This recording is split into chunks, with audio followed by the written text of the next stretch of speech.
ఆంధ్రప్రదేశ్ రాష్ట్ర ప్రభుత్వ పాఠశాల విద్యాశాఖ ఆధ్వర్యంలో ఏపీ టెట్ జూన్ 2026 నోటిఫికేషన్ అధికారికంగా విడుదలైన విషయం తెలిసిందే.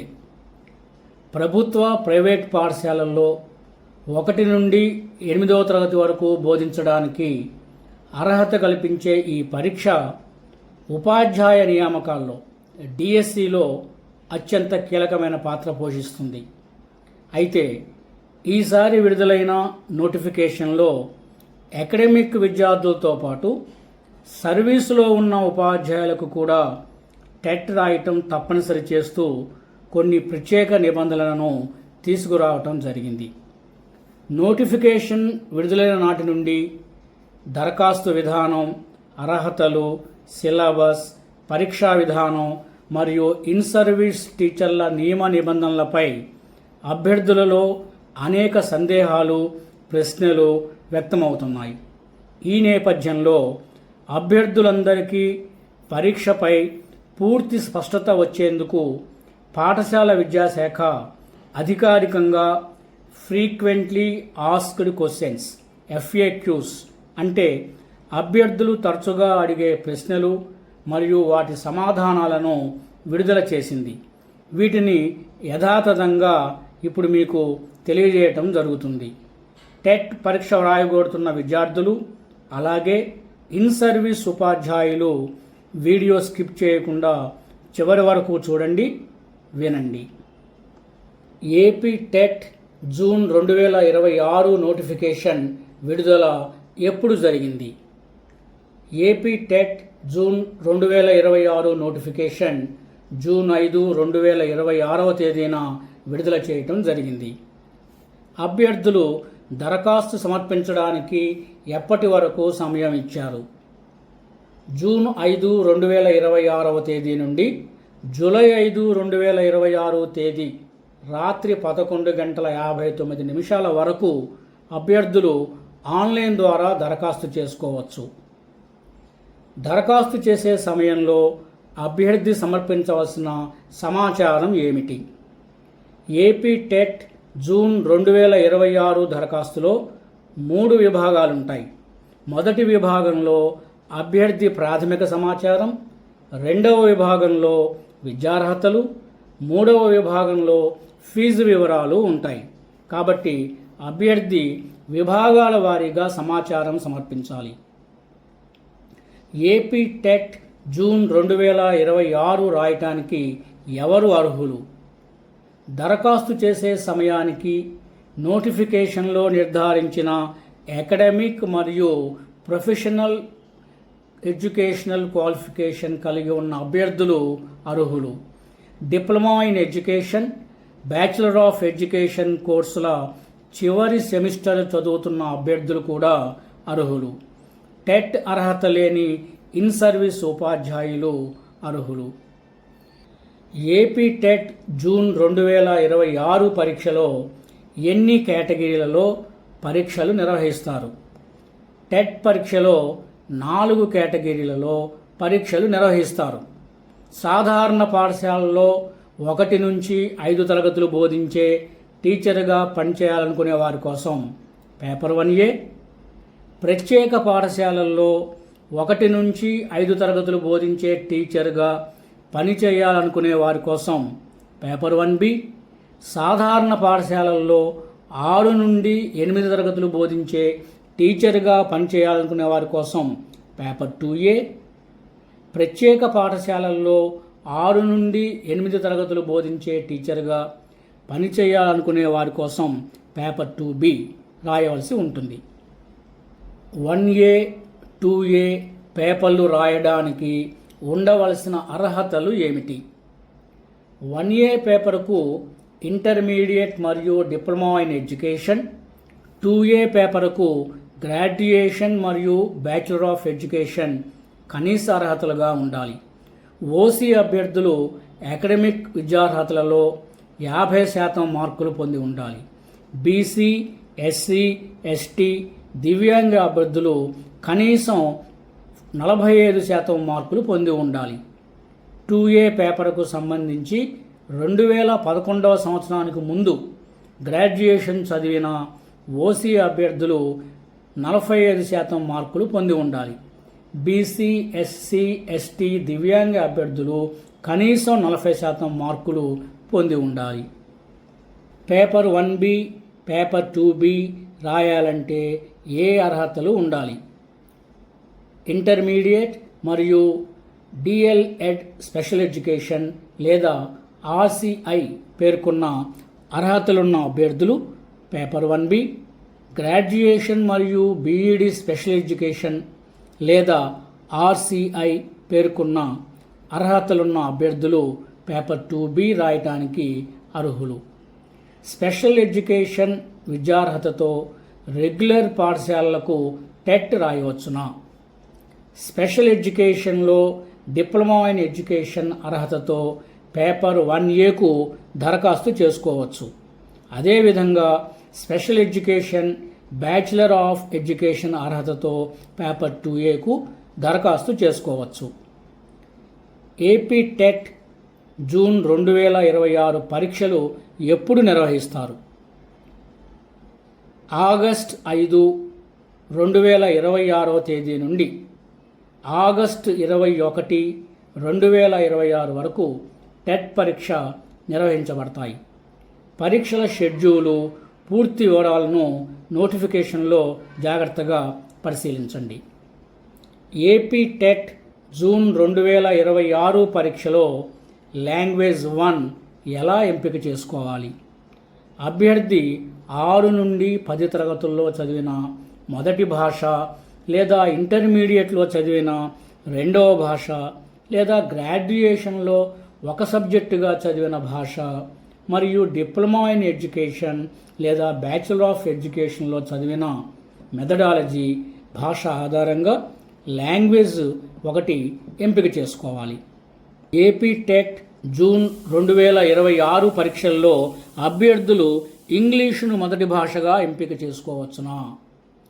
పరీక్ష రాసే అభ్యర్థులు ఎవరు ఇంగ్లీష్ మొదటి భాషగా ఎంపిక చేసుకోవటానికి అవకాశం లేదు. అభ్యర్థులందరికీ ఇంగ్లీషు ఒక తప్పనిసరి భాషగా మాత్రమే ఉంటుంది. ఇది పరీక్షలో 3వ విభాగంగా మాత్రమే ఉంటుంది. ఏపీ టెట్ జూన్ 2026 సిలబస్ ఏమిటి? పేపర్ 1Aకు సంబంధించి 2025-26 విద్యా సంవత్సరంలో ఆంధ్రప్రదేశ్లో అమలులో ఉన్న 3వ తరగతి నుండి 8వ తరగతి లేదా 10 తరగతుల పాఠ్యపుస్తకాలు, 2014 నుండి 2025 వరకు తెలుగు అకాడమీ ఎస్సీఆర్టీ రూపొందించిన డిఎల్ఈడి సైకాలజీ మరియు మెథడాలజీ పాఠ్యపుస్తకాలు, పేపర్ 2Aకి సంబంధించి 2025-26 విద్యా సంవత్సరంలో ఆంధ్రప్రదేశ్లో అమలులో ఉన్న 6వ తరగతి నుండి 10 లేదా 12 తరగతుల పాఠ్యపుస్తకాలు, 2014 నుండి 2025 వరకు తెలుగు అకాడమీ ఎస్సీఆర్టీ రూపొందించిన డిఎల్ఈడి బీఈడి సైకాలజీ మరియు మెథడాలజీ పాఠ్యపుస్తకాలు. నేరుగా పాఠ్యపుస్తక భావనలపై కాకుండా అనువర్తనాలపై ప్రశ్నలు ఉంటాయి. 2017కు ముందు సాంఘిక శాస్త్రం మరియు భాషలకు కలిపి ఉమ్మడి టెట్ రాసిన అభ్యర్థులు ఇప్పుడు విడివిడిగా పరీక్ష రాయవలసిన అవసరం ఉందా? 2017కు ముందు ఉమ్మడి టెట్ రాసిన అభ్యర్థులు తమ అకాడమిక్ విద్యార్హతలను బట్టి తప్పనిసరిగా టెట్ అర్హత సాధించవలసిన అవసరం ఉంది. సోషల్ అభ్యర్థులు 2A సోషల్ పేపర్ను, లాంగ్వేజెస్ అభ్యర్థులు 2A లాంగ్వేజ్ పేపర్ను రాయవలసిన అవసరం ఉంది. ఏపీ టెట్ జూన్ 2026లో నార్మలైజేషన్ ప్రక్రియను అనుసరిస్తారా? ఏపీ టెట్ జూన్ 2026లో 1 కన్నా ఎక్కువ సెషన్లో పరీక్షలు నిర్వహించిన సబ్జెక్టులకు లేదా పేపర్లకు నార్మలైజేషన్ పద్ధతిని అనుసరించడం జరుగుతుంది. దరఖాస్తు సమయంలో సంతకం చేసేటప్పుడు తీసుకోవాల్సిన జాగ్రత్త ఏమిటి? అభ్యర్థి తన ప్రస్తుత పాస్పోర్ట్ సైజ్ ఫోటోను వైట్ పేపర్ మీద అంటించి దాని కింద బ్లాక్ బాల్ పెన్తో సంతకం చేసి స్కాన్ చేసి అప్లోడ్ చేయాలి. పరీక్షా కేంద్రాల కేటాయింపులో ఏ నియమాలు పాటిస్తారు? పరీక్షా కేంద్రాల కేటాయింపులో ఫస్ట్ కమ్ ఫస్ట్ సర్వ్ పద్ధతి ప్రకారం పరీక్షా కేంద్రాల కేటాయింపు జరుగుతుంది. సిబిఎస్ఈ అభ్యర్థులు లాంగ్వేజ్ 1 ఎలా ఎంపిక చేసుకోవాలి? సిబిఎస్ఈ అభ్యర్థులు ఇంగ్లీషు తప్ప 6 భాషల్లో అంటే తెలుగు, ఉర్దూ, కన్నడ, తమిళ్, ఒడియా, హిందీ నుండి లాంగ్వేజ్ 1 ఎంపిక చేసుకోవాలి. దివ్యాంగ అభ్యర్థి స్క్రైబ్ను స్వయంగా తెచ్చుకోవచ్చునా? దివ్యాంగ అభ్యర్థి స్వయంగా స్క్రైబ్ను తెచ్చుకోవటానికి అనుమతి లేదు. నిబంధనలకు లోబడి డిపార్ట్మెంట్ అధికారులే స్క్రైబ్ను కేటాయిస్తారు. ఆ దివ్యాంగ అభ్యర్థికి 50 నిమిషాల అదనపు సమయం ఇవ్వబడుతుంది. దరఖాస్తు సమయంలో జరిగిన తప్పులు సరిచేసుకోవడానికి అవకాశం ఉంటుందా? అభ్యర్థి దరఖాస్తు నింపే సమయంలో ఏవైనా తప్పులు జరిగి ఉంటే వాటిని సరిచేసుకోవటానికి ఎడిట్ ఆప్షన్ ఇవ్వటం జరుగుతుంది. అయితే ఇచ్చిన గడువులోగా అభ్యర్థి తప్పులు సరిచేసుకోవాలి. సిటెట్ రాసిన అభ్యర్థులు ఏపీ టెట్ రాయవలసిన అవసరం ఉందా? అవసరం లేదు. ఆంధ్రప్రదేశ్ రాష్ట్రంలో సిటెట్కు కూడా అనుమతి ఉంది. అభ్యర్థి తన అభిరుచి, అవసరం మేరకు ఏపీ టెట్ రాయవచ్చు. ప్రస్తుతం అకాడమిక్ కోర్సు చివరి సెమిస్టర్ వారు టెట్కు దరఖాస్తు చేసుకోవచ్చా? ప్రస్తుతం అకాడమిక్ కోర్సు చివరి సెమిస్టర్ వారు టెట్కు దరఖాస్తు చేసుకోవడానికి వీలు లేదు. ప్రొఫెషనల్ కోర్సుల్లో అంటే డిఎడ్, బిఎడ్ చివరి సెమిస్టర్ చదువుతున్న వారు మాత్రమే దరఖాస్తు చేసుకోవడానికి అర్హులు. ఇప్పుడు ఇన్ సర్వీస్ టీచర్లకు సంబంధించి టెట్ నియమాల గురించి తెలుసుకుందాం. ఇన్ సర్వీస్ టీచర్లు తప్పనిసరిగా ఉత్తీర్ణత సాధించవలసిన అవసరం ఉందా? ఇన్ సర్వీస్ టీచర్లు తప్పనిసరిగా టెట్లో అర్హత సాధించవలసిన అవసరం ఉంది.